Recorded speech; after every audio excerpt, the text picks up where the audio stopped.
Sügis on teatavasti see aeg, kui paljud meist lähevad kooli ja paljud meist käivad edasi tööl, kus nad käisid suvi läbi. Aga nii tööl kodus kui ka kooli ja puhkehetkel on abiks sülearvuti.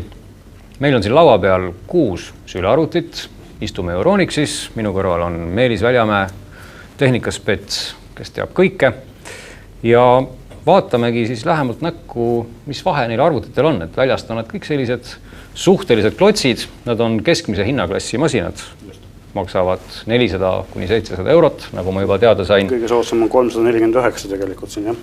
Näed siis, mida peaks siis üldse teadma, kui sülearvutit poodi ostma minna? Kõigepealt tuleks ilmselt mõelda selle peale, et mida ostja selle arvutiga teha kavatseb, kuidas ta seda kasutada kavatseb. Kas siis on vaja teda kaasavõtmiseks, peaks olema isegi kergem ja aku peaks võib-olla paremini pidama või on vaja just võimsalt masinat mängimiseks või siis sellist vahepealset niisama netis käimiseks, muusika kuulamiseks. Et see määrab tegelikult ära ka suuruse ja hinnaklassi. Aga hakkame siis kõige odavamast pihta. 349. On selline lihtne suhteliselt tagasihoidlik andmetega arvuti, iseenesest sobib inimestele, kes näiteks tahavad e-koolis käia, muusikat kuulata, samas ei taha palju kulutada. Windows 7 Home Premium on juba peal korralik operatsioonisüsteem. Sellel on protsessor, integreeritud videokaart, et kangemaid mänge temaga ei mängi, aga selline lihtne ja mõistlik arvuti nendele, kes ei taha palju kulutada, aga tahavad siis sellist esimest või vastupidi teist arvutit kangem arvuti kõrval. Ja mis ta siis nagu odavaks nüüd eelgi teeb? Celeron protsessor? No Celeron protsessor on jah, mis nagu ei ole kuigi võimas, võtab võib-olla suhteliselt palju voolu võrdes kallimatega, et aku ei kesta kaua, aku ei ole nii suur, kui on kallimatel. Samuti korpuse materjalid ei ole nagu siin ei ole metalli, see on puhas plastik. Tundub küll, et siuke, mis sa saad, just nimelt tundub odav. Ta ongi ju tegelikult odav. Et ütleme nii, et teda võib-olla ei soovitaks selliseks arvutiks, mida kogu aeg kaasas kanda, aga selliseks nagu laua peal seisvaks täiesti mõistlik. Kas mängib see Celeron maha ka filme või? Siin on nüüd niimoodi, et sellist SD-sisu, DivX, sellist asja mängib ta vabalt maha. HD video poole võtab enda kanda videokaart, mis siin on juba selline, et ta tegelikult vähemalt 720p mängib väga edukalt, 1080p sõltuvalt sellest, kui võimas või suur see fail on. Nii et tegelikult selline arvuti ikkagi võiks kodus olla täitsa asendada sükest kergemat sorti lauaarvutit ka edukalt. Ja, loomulikult. Aga võtame järgmise. Samsung on nüüd selline, mis on just mõeldud kaasas kandmiseks, ta on suhteliselt kerge, 2 kilo, ta on väike, 13,3 tolli, hästi korraliku korpusega.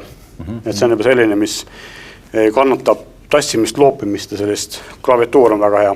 Ma vaatan, klaviatuur on selline Maci stiili. Ja tõsiselt mõnus on selle peal trükkida. Siin on juba siis HDMI väljund korralik küll integreeritud videokaart, aga sellele, mis mängib vabalt HD videot maha, millega on võimalik teha sellist tugevat graafikatöötust juba. i3 protsessor, mis ei ole nüüd tippklassi protsessor, mis on praegu hetkel ilmselt parima hinna ja võimsa suhtega protsessor, mis nagu siis teeb kõike, mida ühel keskmiselt tavaliselt kasutajal tarvis teha oleks. Videotöötlus, fototöötlus. Selle hinda me ei öelnud, eks? 559 eurot. Nii, see vahe on päris suur. On päris suur, jah, sest see on ikkagi selline päris odav hinnaklassi arvuti ja tegelikult praegu meil kampaanias ka see maksab muidu tegelikult üle 400, eks ole, need hinnaga. Ja see on siis praegu 559. Vaatan siin ekraan, nüüd siin ei ole läiki, eks, et sellel on läiki. Jah, see on ainuke maiteekraaniga, kuhu meil on mind võetu praegu. See on nagu puhtalt maitse asi, eks ole? Läiki annab rohkem kontrasti, ta annab sellist muljet, et kontrast on rohkem, kui tegelikult ekraanil on ja filmide puhul on see parem. Samas ta läigib vastu, et võib-olla tekstitöötlust ei ole nii hea teha ja kuskil niimoodi õues kasutada ei ole väga hea, aga praegu tendents on sinnapoole, et enamusel arvutil on läikivad ekraanid. Resolutsioonid ekraanil neil kõigil samad siin? 1366x768, see on selles hinnaklassis suhteliselt tavaline. Okei, mis siin järgmine masin on pingereas? Järgmine masin on siin Asus. Asus on nüüd selline, panen selle Samsungist eemale. Asus on selline väga korraliku korpusega 649 euro, nagu me oleme võtta. Ja sellel on nüüd siis samamoodi Windows 7, tal on juba eraldiseisev videokaart, eks NVIDIA oma. Ja samuti Core i3 protsessor, nagu ka Samsungil. Kas see eraldiseisev videokaart on nüüd ka asi, millele peaks mingitel tingimustel tähelepanu? Eraldiseisev videokaart on tähtis 2 juhul. Esiteks siis, kui te soovite mängida uuemaid mänge. Sellised viimase aasta-paari jooksul, 3 jooksul tehtud tippmänge, siis on kindlasti vaja eraldiselt videokaarti ja kindlasti ka sel juhul, kui tehakse professionaalsel tasemel graafikatöötlust. Et siis ka muude asjade jaoks piisab täiesti integreeritud kaardist. Nii et ei pea kartma, kui on korralik kaart integreeritud? Jah, tänapäevased uued integreeritud videokaardid on tegelikult sellised, mis kannatavad edukalt mängida HD-videot, kannatavad edukalt mängida 4-5 aasta vanu mänge. Lihtsalt päris uute mängudega jäävad need hätta. Mis siin portidest on ka? Ma vaatan HDMI. Selle sinnaga siis küll jah, tänapäeval nagu on HDMI muutunud ikka selliseks spordiks, mis nagu on praktiliselt kõigil arvutil juba peale tulnud. See on väga hea, telleriga ühend on väga mugav, kui on talle silmi vaadata. Mis siin järgmine on? Dell? Dell, jah. No, Dell on veidi sarnane sellele Asusele. Võib-olla eriomaduseks on see, et sellel on vahetatavad katted, see pealmine osa käib pealt ära ja meil on siis valikus olemas erinevaid 10 erinevat katet, värvilisi, mustriga igasugused sobib tüdrukutele või siis nainase väljendamiseks, eks ole, väga sikune. Nii et kui ostad masina, saad kohe kaasa? Üks on kaasas ainult. Eraldis juurde osta, värvilised on 35 €, ühevärvilised on 25. Spordid samamoodi, eks ole, HDMI on olemas, eSATA on olemas kõvakette ühendamiseks. USB 3 on sellel nüüd juba peal. Üsna korralikus materjalis korpus, et on jahe ja samas ei kriimusta kergelt, ei kulu ära nii kergesti. HP, viimane Pavilion seeria mudel. Näeb väga hea välja. See on siis nüüd metallist korpusega, väga sihukese kvaliteetse viimistlusega. Core i5 protsessor, Ati Radeon HD graafika, eraldi seisev, samuti kannatab korralikult mängida. Kõik need samad asjad, 2 korralapi pesa, HDMI ja mitu USB-d. Selline väga kvaliteetse korpusega masin. Mäluväärt lugeja loomulikult ja Beats Audio kõlarid. 699 on see siis. Siin on sees, nagu ma klepekast näen ka juba nüüd siis i5. Core i5 protsessor, jah, mis on siis juba selline päris võimas. Kui nagu hardcore mängija ei ole, siis ilmselt on see nagu ka piiriks, millest üle nagu võib-olla polegi mõtet minna. Nii et kui need protsessorid, sellest juba juttu tuli, eks ole, neid on siis sisuliselt olemas nii-öelda 4 versiooni, ütleme, et Celeron, ja siis 3 Pentium ja 3 i3, i5, i7, mis lähevad järjest võimsamaks. Ja sülearvutitel siis, ütleme, selles hinnaklassis on siis i5 kõige parem, eks ole, et i7 selle rahast ja i7-ga sülearvutid lähevad ikkagi üle 1000 € reeglina. Aha, okei. Ja lihtsalt vahe ongi... Tegelikult osad jäävad siin 800 000 vahel, aga 800 on kindlasti. Ja vahe on lihtsalt põhiliselt siis sellises multimeedia mängude. Multimeedia võimsuses, jah, teeb tegelikult kõik asju kiiremini ja küsimus on selles, et näiteks veebis surfata või muusikata kiiremini ei mängi. Aga kui on vaja teha mitut asja korraga või siis teha mitut väga suurt nõudlust nõudvat asja korraga, siis kindlasti on i7 nagu mõistlik valik. Kui nüüd ikkagi peaks nüüd ühe neist võtma, siis põhimõtteliselt ei saa nüüd nii öelda, et mõni firma on näiteks parem kui mõni teine või et kas mingites... tootjatest jah, et need kõikide meie siin müüme. Kõik on nii-öelda kvaliteet või nimed. Dell, Samsung on kõik nagu tugevad tootjad. Samsung võib-olla ei ole nagu Eesti turul nii kaua olnud kui teised, aga samast on nagu siin sülearvuti maailmas tõusev täht. Pannakse väga palju rõhku kvaliteedile, eriti korpuse kvaliteedile, mis on nagu väga hea Samsungil. Klaviatuurid on Samsungil ilmselt ühed parimad. Teistel samamoodi sõltub nagu ikkagi hinnaklassist, et mida kallimaks läheb, seda paremaks läheb, selle HP metallkorpus on väga kvaliteetne. Garantii on neil 2 aastat? Enamasti on 2 aastat, Dellil on 3 aastat. On mingid tagasisidet ka selles mõttes huvitav, et kui siuke masin nagu osta, et kas siis suure tõenäosusega ta ikka garantii aja peab väga hästi vastu? Üldiselt jah, ütleme nii, et sülearvuti tegelikult peab vastu sõltuvalt sellele, kui hoolikalt temaga ümber käiakse ikkagi. Et kui teda korralikult hoida, siis ta peab vastu aastaid. Ei tohiks olla nagu probleeme. Moraalselt vananeb kindlasti kiiremini kui füüsiliselt. Et selles mõttes nagu uued mudelid, uued tehnoloogiad tulevad peale ja ma usun, et enamus nendest arvutist peavad ikkagi vastu vähemalt nii kaua, kui tekib nagu vajadus lihtsalt uute asjade jooksutamiseks paremat arvutit 3-4 aasta pärast või olla. Mis siin tarkvarast sees on? Siin on kõigis Windows, Windows 7 on kõigil peal, Room Premium ja siis tootjad ise panevad kaasa plaadikirjutamist, tarkvarasid, mõningaid sellised muid lisaasju.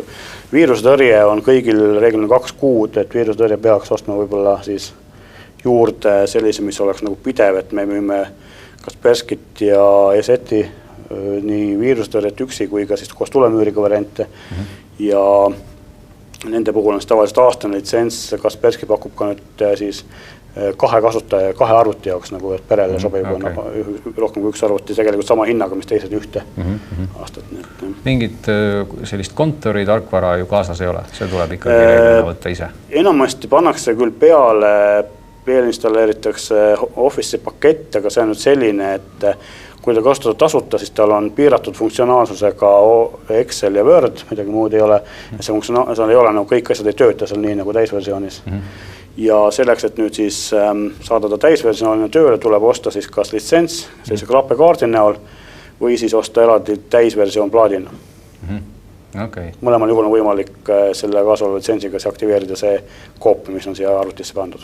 No selle arvuti puhul üks asi ka, millest ei saa mööda vaadata, on just nimelt see, kuidas aku vastu peab, et kas arukas on, kui nüüd arvuti on juhtmega kogu aeg seina küljes, et arukas on akut siis laadida vähe või võtta ta üldse ära või mis on kõige parem? Kui arvuti on tõepoolest kogu aeg juhtme küljes, siis võiks olla aku tagant ära võetud, aga enne ära võtmist tuleks täis laadida, mitte tühjana ära võtta. Kui on nüüd tõesti olemas võimalus, et kord 2-3 päeva tagant lähen arvutiga aku peal kasutama teda, siis sellisel juhul võib olla aku küljes, kuna kõigil arvuti akudel on olemas ülelaadimiskaitse ja tegelikult nagu selline pidev küljesolek väga ei tee teil hullu midagi. Kõige hullem on aku jaoks see, kui kogu aeg juhe küljest ära võtta tagasi panna ja see iga laadimistsükkel nagu loeb. Siis ta hakkab kohe laadima, kui ta see juhe korraks ära võtta tagasi. Saab küll aru, et kui ta on täis, lõpetab laadimise ära, aga kui ära võtta, siis natuke aega ikka tühjeneb, eks ole, ja see iga tsükkel nagu tegelikult tema eluajale mõjub. Okei. 6 arvuti, see, millest me tegelikult pole üldse rääkinud, vist otseselt ei konkureeri nende ülejäänutega. See on selline eriti vinge arvuti, tegemist on see Alienware'iga, tipp-brändiga, mille siis mõni aasta tagasi Dell ära ostis. Tegemist on arvutiga, mis on mõned tõsisele mängurile.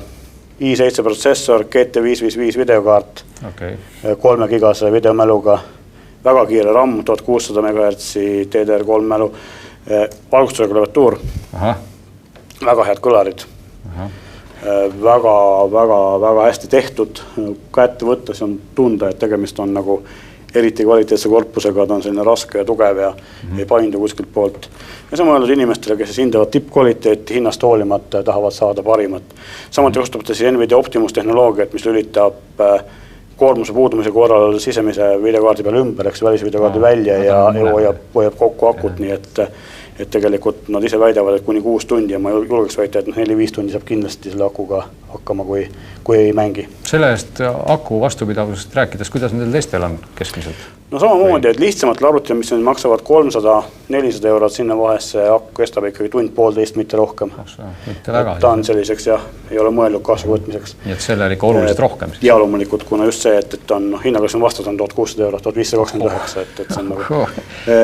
See arvuti Samsungi 13 tolline, selle kestab nüüd ta kuskil sinna 5 tunni kanti, kuna see on nagu mõeldud spetsiaalselt kaasavõtmiseks selline optimeeritud, aga kaua aku kestma. Ülejäänutel siin 3-4 sinna vahele, mis on selline tavaline, selline kas see aku kestvus.